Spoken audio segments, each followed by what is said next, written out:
Welcome, welcome, welcome, folks. It's great to have you here this evening. I am solo tonight.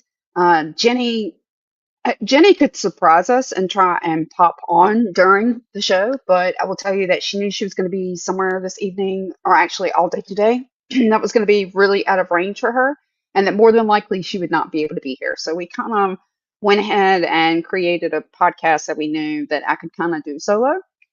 So, welcome to TransParents. This is our 60th episode. Tonight is Holding the Line, Wins Worth Celebrating. So, if this is your first time here with us, thank you for being here. You can find us on YouTube, you can find us on LinkedIn.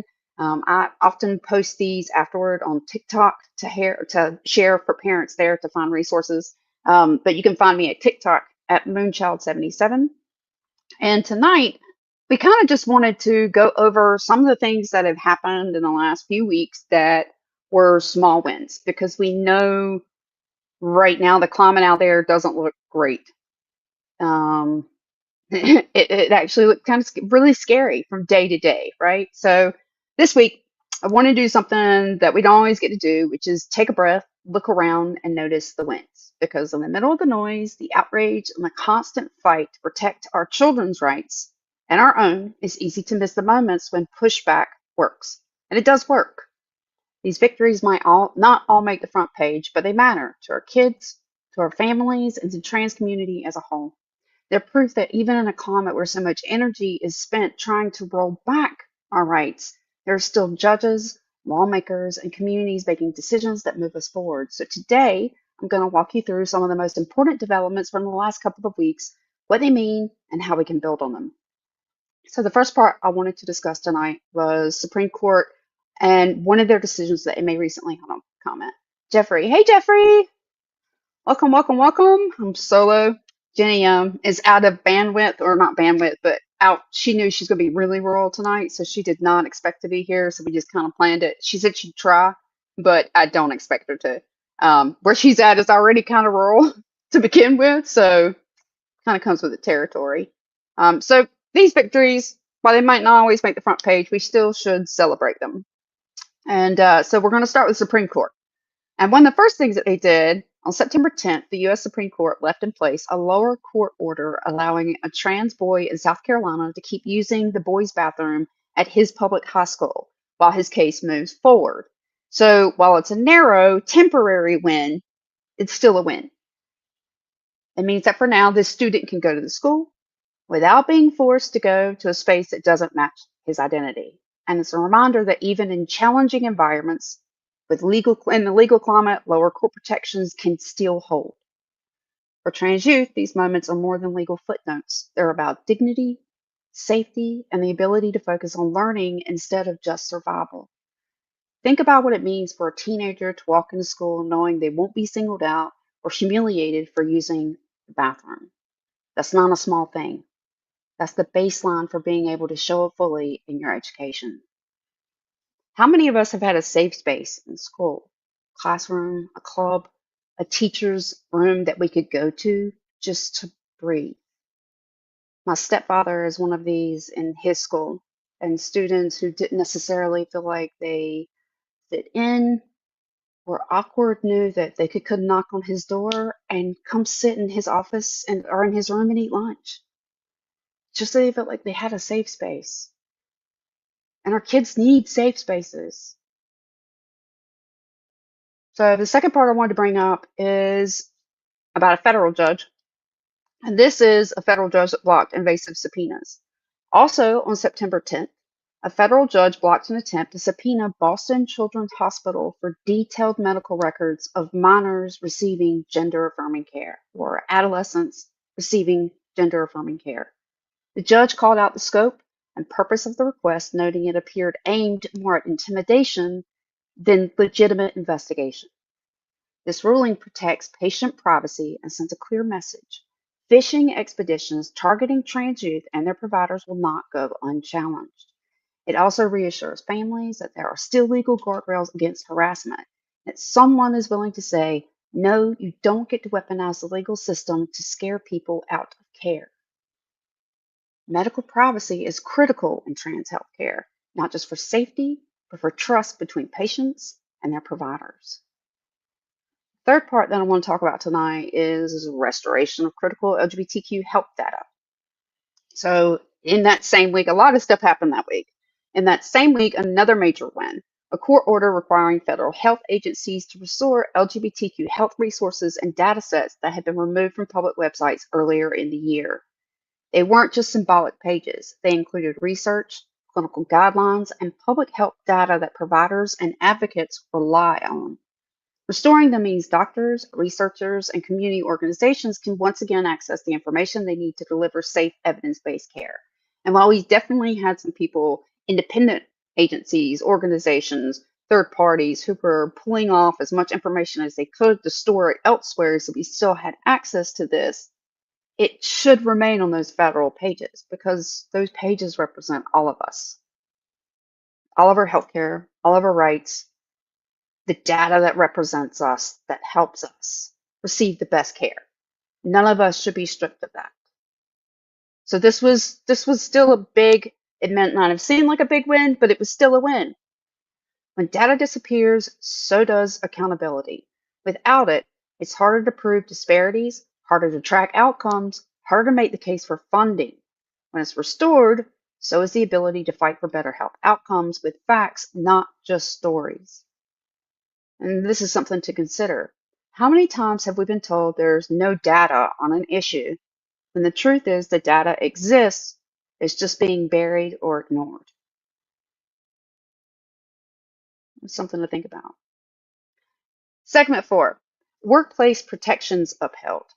In the 11th Circuit Court of Appeals, judges reaffirmed that Title VII's ban on sex discrimination covers discrimination against trans employees. This case involved health plan exclusions for gender affirming care. And while the ruling was, or actually gender affirming surgery, and while the ruling was narrow, it reinforces a critical point. Trans people are protected in the workplace under federal law. For trans adults, including trans parents, this is about more than a paycheck. It's about stability, safety, and the ability to provide for your family without fear of being targeted for who you are.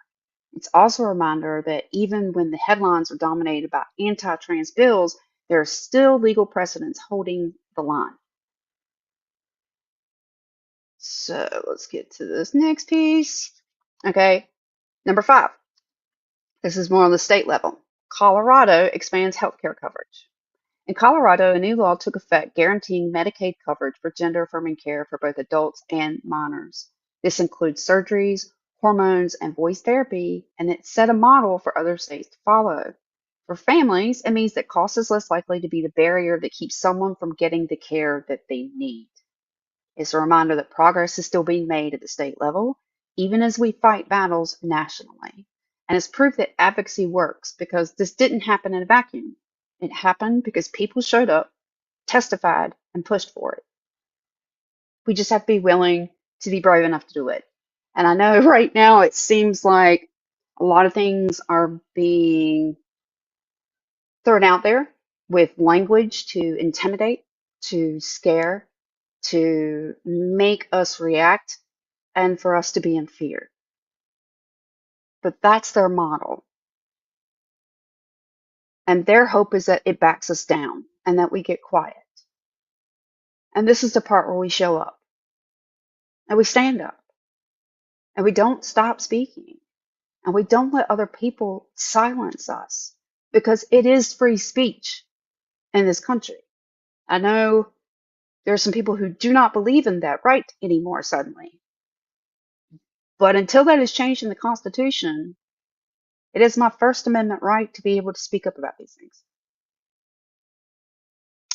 Segment 6, grassroots safety programs. And I didn't know about this one. I learned about this one recently, and I really like this idea. Finally, in cities like Minneapolis and Oakland, LGBTQ centers have launched safe route programs. Volunteer staffed walking and bus escorts for trans youth and adults traveling to and from work, school, or events. These programs are simple, local, and powerful. They send a message you are not alone, and your community will walk beside you, literally, to make sure you get where you're going safely. It's the kind of action that doesn't require a court order or a legislative vote, but changes lives all the same. And it's something any community can replicate with enough willing hands. And what that could look like is just showing up to volunteer with your local LGBTQ youth program and finding out, is there someone who's being harassed at a bus stop? Is there someone who feels unsafe that they need someone that will walk them from the bus stop home, walk them to the bus stop, help them get to work or back from work so that they feel safe? Because no kid should feel unsafe, especially going to school. And I understand people don't understand trans identity, that they want to use that as an excuse to act out or to simply, that doesn't exist. But that is not reality. And we don't get to dismiss other people's lived realities because it involves all of us. That's what compassion and kindness and empathy teach us.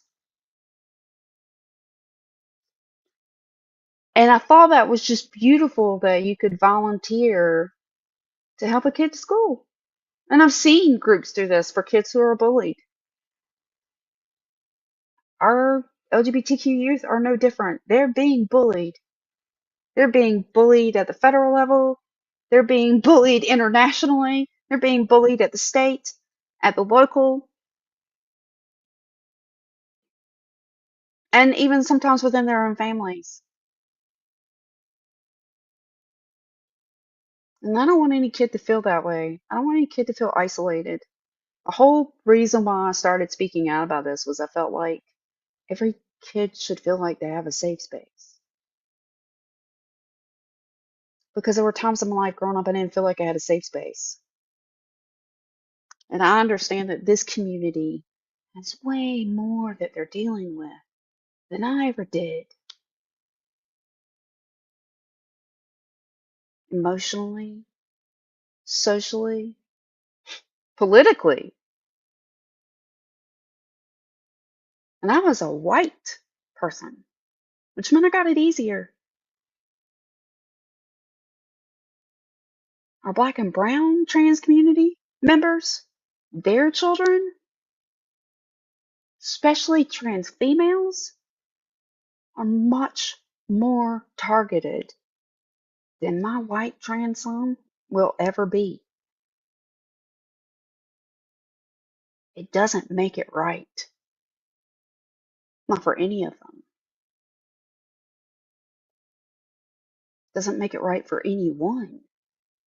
I may not agree with you, but that doesn't mean that I think your humanity should be erased. We can agree to disagree. But when your opinions start actually painting people as something that they're not, you're now doing harm. And I'm seeing a lot of harm everywhere. Dana, welcome, welcome. Hi. It's a short one tonight. Jenny wasn't here, and so I've already rattled through practically everything but my closing, to be honest. I will say that everything I ran off tonight, I did put links on YouTube and links on LinkedIn for all the articles that we pulled off this information. And I kind of just tried to make it a little bit more digestible because, again, I knew I wasn't having a conversation with Jenny tonight. I just wanted to kind of share some of the highlights that we have had, some of the wins that we've had, because it doesn't, the wins are outweighed very heavily by the losses right now. And I know it looks very difficult and very dark outside, but I'm the type of person who, maybe even foolishly sometimes believes that hope will find a way, that humanity will find a way, that the best in us will rise. I've always believed that. And I don't want to stop believing that the best in all of us can still come up and still rise to the top and still see each other as human beings that are all worthy of love and empathy and respect. That's it. You don't have to agree with me. You don't have to like me. Just don't go slander other people because you don't have a lived experience that has taught you any better. And that's what I see a lot of going on. A lot of people with opinions who have no real experience. They've never met someone that's trans. They've never taken the opportunity to try and understand someone who's trans. They've never had a conversation with someone who's trans. They've never tried to objectively look through their lens and what it might be like to live in their shoes. And that's what empathy calls us to do, to walk in someone else's shoes. It doesn't say we have to understand it. It doesn't say, but it also doesn't say that we weaponize against it. Okay, if you don't understand. Remember that saying, if you can't say something nice, don't say anything at all? And I know I've gotten a lot of backlash over the last couple of weeks because, and not from this group here, but just in general because of some of the topics that have been out there about how other people felt the right to speak. And some people felt like whatever is said, that they have a right to say it, right? And I think sometimes we forget that words hold weight. We can do a lot of harm with our words. Sometimes words, the damage and trauma from words stays much longer than it ever was physically from a physical trauma. They stay. And we need to be really careful with our words right now because there are a lot of people throwing a lot of words around that are very heated, that are very harsh, that are very volatile. And I won't say I'm not upset. I won't say I'm not angry because I am. But at the same time, I can't let that take over. It doesn't help the mission. It doesn't help other people listen or tune in or want to learn. If I come out combative, if I come out confrontational, we have to be willing to meet in the middle somewhere. And as of late, we have lost that.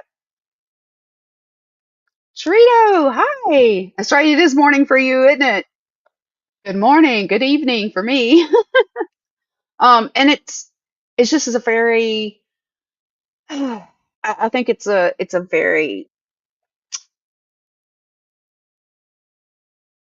I don't even know how to describe it anymore. Chaotic moment in our history. And I know people are having a hard time some days with just even dealing with the onslaught. I mean, there are some days that it feels like if you look at social media, our world is on fire, right? And our world is filled with extreme right and extreme left everywhere. When the truth of the matter is that's the minority, but it's a minority that has a lot of influence. So it is highlighted and pushed at a much larger rate. And that scares a lot of people. Some people who don't have that lived experience, right? They start getting really, really rattled, really, really frightened. Because if you don't know about something, if you don't understand something, you tend to be scared of it. And I see a lot more reaction and projection coming from the public at large over these types of issues. And I've said it before on this show, and I'll say it again, it's bread and circuses. The trans community makes up such a small, small part of our population, but our government,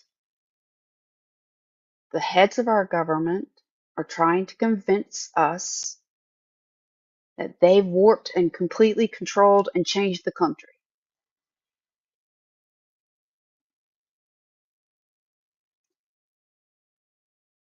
My son doesn't have any power here. They're trying to sell you a projected lie out of fear. Because if they keep people scared, they have more power. Don't let them. Don't give it to them. Educate yourself.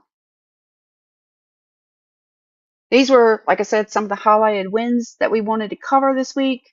I wanted again to let you know, like, again, this was a Supreme Court, this was federal court, this was states. We are looking at little things, and is it monumental? No. But every teeny foothold, every ripple, and if you know my post, every ripple can become a wave, can become a tsunami.